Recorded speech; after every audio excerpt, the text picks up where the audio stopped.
Je suis devenu méga richissime grâce à la vente de vidéos dans le tennis. Non, je déconne, pas du tout. Je suis juste en vacances pendant quelques jours et j'avais quand même envie de travailler et de te proposer des vidéos pour apprendre le tennis.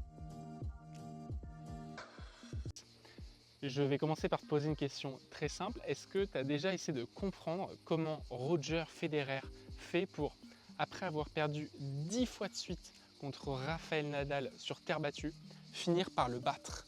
Comment les grands champions font quand ils enchaînent deux doubles fautes et qu'après ils sont quand même capables de claquer un ace?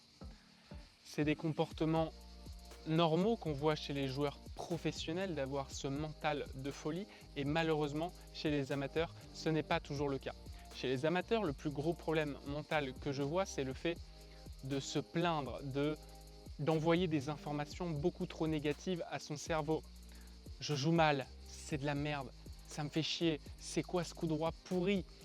Il pleut, il vente, il y a trop de soleil. On trouve trop d'excuses et de ce fait, on bombarde beaucoup trop notre cerveau avec des informations négatives. La réalité, c'est que le cerveau humain est fait pour te protéger, pour t'envoyer ces informations-là. Quand il pleut, quand il y a trop de vent, tu comprends toutes ces informations-là. Le problème, c'est que ça ne fonctionne pas pour avoir un super mental sur le terrain de tennis. La réalité, c'est que si tu veux gagner au tennis, tu dois avoir un super mental, tu dois avoir un mental d'acier. Ce moment où tu viens faire un point gagnant alors que juste avant tu avais fait une faute et tu es capable de te recentrer, c'est ce mental que tu dois avoir pour gagner tes matchs au tennis. Encore le week-end dernier, j'étais en tournoi en région parisienne et je m'amuse à regarder comme ça les joueurs sur le terrain et je comptais un joueur qui pour le coup avait dit dans un même jeu 5 fois « Putain, ce coup droit c'est de la merde ». Il a fini par perdre 6-1 et juste ça me paraît tellement logique. Comment tu peux te dire à toi-même que ton coup droit est pourri et espérer ensuite faire des beaux coups droits? C'est pas possible, ça marche pas. Donc je vais te proposer des exercices très simples. Le premier exercice que je veux que tu fasses, c'est entraîner ton mental à te poser les bonnes questions. Au lieu de te dire c'est de la merde, ce coup droit est pourri, je veux que tu te dises comment je fais pour que ce coup droit soit mieux. Certes, je viens de rater ce point, j'ai mis une balle coup droit dans le filet, j'analyse pourquoi j'ai fait ce coup droit et je me dis comment sur le coup droit d'après, je peux faire un meilleur coup droit.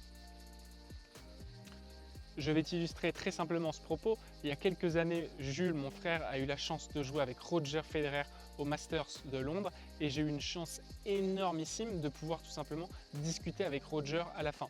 Il avait fait une partie de la saison un peu compliquée et je lui demandais, il avait été notamment blessé, et je lui demandais comment il fait pour se remettre en forme, pour se remettre en question, pour devenir un meilleur joueur. Et il me disait tout simplement que c'est cette question qui se pose. Quand il se réveille le matin, quand il fait un tournoi, il se dit comment est-ce que je peux être meilleur l'année prochaine? Comment en commençant ce tournoi, je peux aller au bout? Il est tout le temps en train d'être dans ce schéma de questions qui le font tout simplement se poser les bonnes questions. Il n'est pas en train de se dire putain, il y a 2 semaines j'ai perdu en quart de finale, ça fait 12 fois que je perds contre Rafa, c'est de la merde, il faut que j'arrête le tennis. Non, il se dit comment la prochaine fois je vais pouvoir battre Rafa, quelle nouvelle stratégie je dois adopter pour pouvoir gagner ce match. C'est ce type de questions que Roger se pose pour devenir un meilleur joueur. Et c'est exactement ce genre de questions que tu dois te poser toi quand tu es sur le terrain. Tu fais une double faute, boum, pourquoi j'ai fait cette double faute? Parce que je me suis peut-être pas assez engagé dans le terrain, parce que j'ai peut-être pas assez gratté la balle. Comment je peux sur le point d'après être capable de ne... Alors, erreur, pas ne pas louper cette deuxième balle, mais comment je peux être capable de bien gratter cette balle pour gêner l'adversaire? Tu vois, moi aussi j'ai ce réflexe d'être dans la négation, de dire comment je fais pour ne pas louper. Mais c'est pas ça, c'est comment je fais pour être performant sur cette deuxième balle. Le cerveau ne voit pas la distinction entre la négation de l'affirmation. Donc lui va comprendre louper cette balle. C'est pas ça qu'il lui faut. Lui, ce qu'il veut, c'est réussir cette balle. Donc pour ce premier exercice, voici ce que tu vas faire la prochaine fois que tu rentres sur le terrain. Joue normalement, fais ton match et c'est sûr, au tennis, il y a forcément un moment donné où tu vas te plaindre. Donc à ce moment-là, je veux que tu te laisses te plaindre, je veux que tu reprennes conscience de cette vidéo et de ce message que je te porte et que tu te dises « Ok, là je me suis plaint, maintenant je m'entraîne à inverser ma plainte pour me poser cette question. Comment je fais pour passer le filet ?» Un deuxième exercice que tu peux faire pour travailler ton mental, c'est travailler tes visualisations. J'en parlais également avec Roger Federer. Il me disait qu'il se visualisait faire un bon geste. C'est un point important. Je veux que tu sois à 30-40.